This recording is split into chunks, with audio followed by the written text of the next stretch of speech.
Hey everybody, Varun here from Language Academy. Guys, welcome back to another video. This video we are going to look at IELTS Speaking Part 1, your interview and introduction.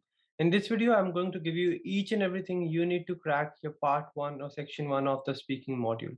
We'll be starting off with task description, that what you can expect in this particular part, what type of questions you'll be asked, and what is the best way to give the perfect response. And then after that, we are going to look at the marking criteria. We are going to look at around 20 golden tips. Each and everything is very important, so make sure you watch till the very end. Plus, I'm going to give you a list of words which you can use if you are out of ideas. If you want extra time, you can use those phrases so that you do not stop and your fluency doesn't goes down. And then at the last, I'm also going to give you a sample question and answer what my response will be to a few of the commonly asked questions, so that you have a good idea how to answer each and everything. Without any further delays, let's get into the video. I'll be sharing my screen, and if you do have any doubts, do let me know in the comment section. Let's get started.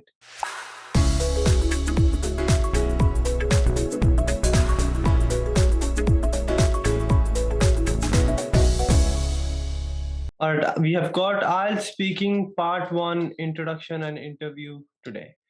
What happens in this? Basically, I've divided, or you can say that your speaking is divided into three different parts. First, interview and introduction. Then you have got your cue card, and part 3 are the follow-up questions. So we are going to look at interview and introduction, which will be your part 1 of the speaking module. What happens here? In here as well, in the first part of part 1, you'll have introduction, where the examiner will introduce himself or herself, and then will ask you general questions. So in the part 1, where the examiner introduces and asks your name and all, you'll be asked around 4 questions. And for your interview, where you'll be asked general questions about any general topic, you'll have 8 questions. So altogether, you'll have 12 questions for your part 1, but these won't be that long. One question will go for 20 seconds or so. You'll be having, or you'll be taking around 4 to 5 minutes for this particular part, means these two things. This part 1 contributes around a band score, 2 band score in your speaking module. Difficulty level is easy. So nothing much, around 12 questions, including 4 questions from the introduction and 8 questions from your interview, where you'll be asked general questions. Around 2 band contribution in your speaking module, and difficulty level is easy. Let's move on. There are 4 parameters on which you are marked. Nothing too much, nothing much to complicate. Fluency and coherence. This means that you do not pause. Fluency and coherence basically means that you speak in a flow. There are no unnecessary pauses, hesitations, self corrections. Yes, necessary pauses are fine. You don't have to just keep on talking. You have to talk in a natural way. There shouldn't be any unnatural pauses, hesitations, or self corrections. Coherence means you speak in a logical manner. Your ideas are connected, your sentences are connected as well. You use connectors, you use pronouns, and an English speaker or native speaker can go along with your ideas, can understand your ideas. So you need to make sure there are no pauses, hesitations, or self corrections. Excessive self corrections, natural self corrections are fine. And then you use a few connectors to make sure your answer is well structured and you speak in a logical manner. Second one is your pronunciation. For pronunciation, you don't really need to worry about your accent. You just really need to be concerned about that whatever you speak is clear and a native English speaker understands whatever you're saying. And the third one is your grammatical range and accuracy. We have got two things over here: grammatical range and grammatical accuracy.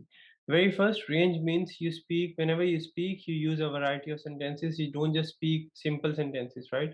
You use simple sentence, you use complex sentence, you use interrogative sentences as well. And grammatical accuracy means whatever sentence you're speaking, whatever language you're using, should be grammatically accurate. There shouldn't be any grammatical errors. And the last one, lexical resources, is basically your vocabulary. You shouldn't be repeating the same words again and again. You should be using academic and formal words, and then use as many synonyms you can. If you do so, you are going to nail it. So basically 4 things: fluency and coherence, speak in a flow and use connectors, grammatical range and accuracy, make sure you use variety of sentence structures, plus make sure you use them accurately. Avoid repetition and use academic words for your lexical resources and speak clearly for your pronunciation, and you're going to nail it. So that's your marking criteria for speaking. Now let's move on to few of the tips and strategies you need to follow to crack this particular part one. All right. This is a journal pattern or sample questions for your introduction. When you go and take the test, when you go enter the room, sit for the test, the very first thing the examiner is going to introduce himself or herself. Good morning. My name is XYZ, and I'll be your speaking examiner today. May I know your full name, please? So you can just say my full name is XYZ. Don't just say Varun. You have to make sure my full name is this. So frame a proper sentence. Can you please tell me where you're from? You can just say I'm from a small town, small village, from a city in the northern part of India known as this. Can I see your ID, please? Yes, here it is. What shall I address you or call you? Means what is your preferred name? You can just say you can call me Varun. Then you'll be asked journal or personal questions, which will be your interview basically. So this is your introduction where the examiner introduces himself and asks about you, and then this will be your interview where you'll be asked questions and you have to give the response. Your questions will look something like this. Any journal topic? Do you live in a town or city? Then you'll answer. I'll tell you how long you have to answer. Then next question related to this. What is the life like over there? What people do over there? What's the best place over there? So around four questions on this topic, then four questions on another topic as well. So like this, you'll have eight questions. So four on one topic, four on other topic. All right, what are the tips and strategies to answer these questions, these journal questions? You don't have to just answer yes or no. You have to frame proper sentences, but how long? You don't have to go too long. You can just speak around 20 seconds and 3 to 4 sentences, but you have to frame sentences. You can't just answer in one word. Your speaking will be recorded, so you need to make sure you speak clearly and confidently and loudly as well. If your voice is not clear when your audio is recorded, it can create issues while evaluating your answer or while evaluating your response. So you need to make sure you speak as clearly as possible. Don't rush. Fluency is not about going too fast, it's more about speaking naturally. Yes, you have to use formal words, but you don't have to be over formal. You don't have to be too formal, or you don't have to use excessive connectors. I've seen a lot of students, what they do is they keep on using connector after every other sentence. That's not logical.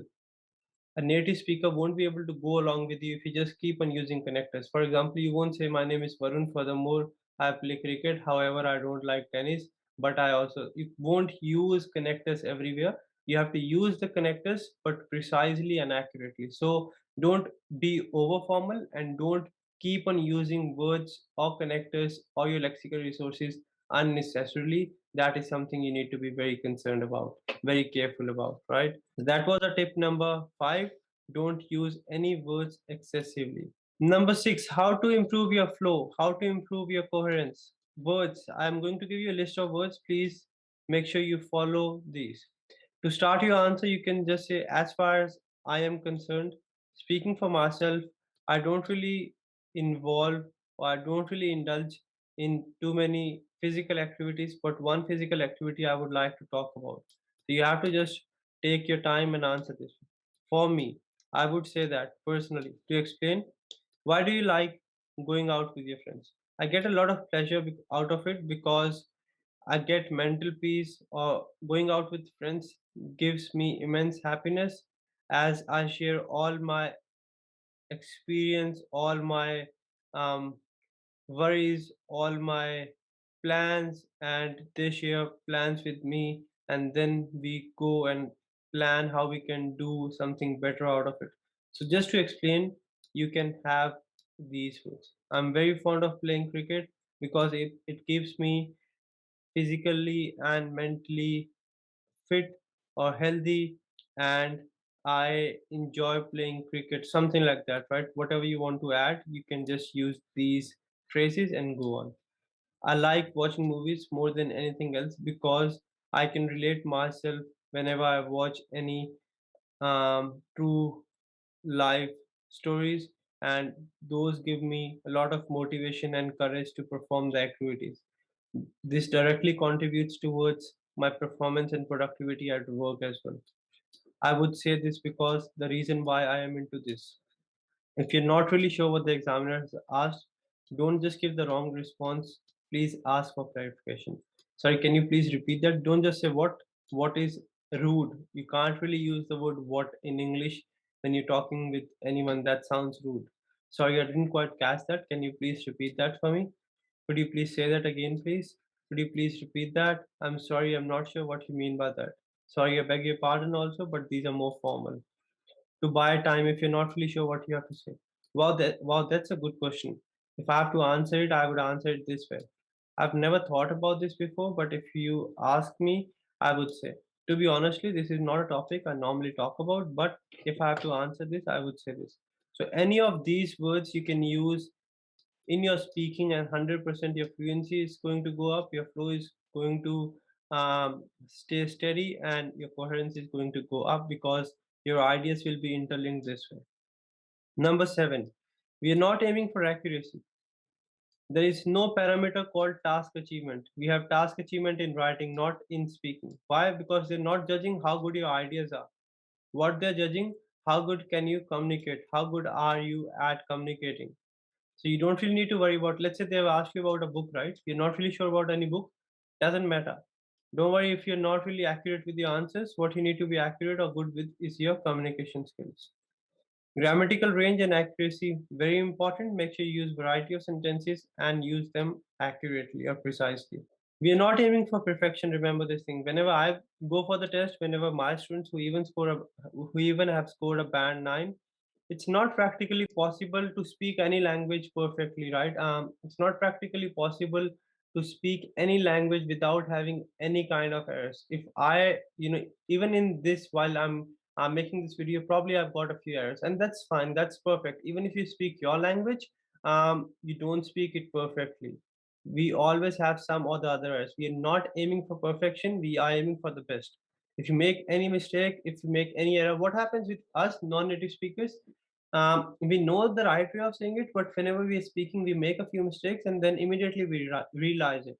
If you realize it, ignore it. Don't worry about it. Just keep on going and just make sure whatever is gone, you have to focus on whatever is left and give your best over there. You'll be 120% fine.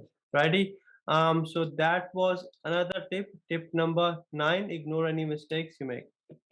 Your body language should be appealing. You should maintain a good posture, and you should maintain eye contact as well. Don't slouch over there.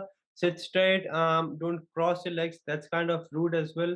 And keep your hands on your laps if you want, and make sure you maintain eye contact. Don't stare, but yes, a good eye contact will be highly appreciated. Never ever say I don't know. You're going to lose a lot of points for this. Make something by yourself. A lot of time I run out of ideas as well, but I just frame a story, just drag the story, and that's what you have to do.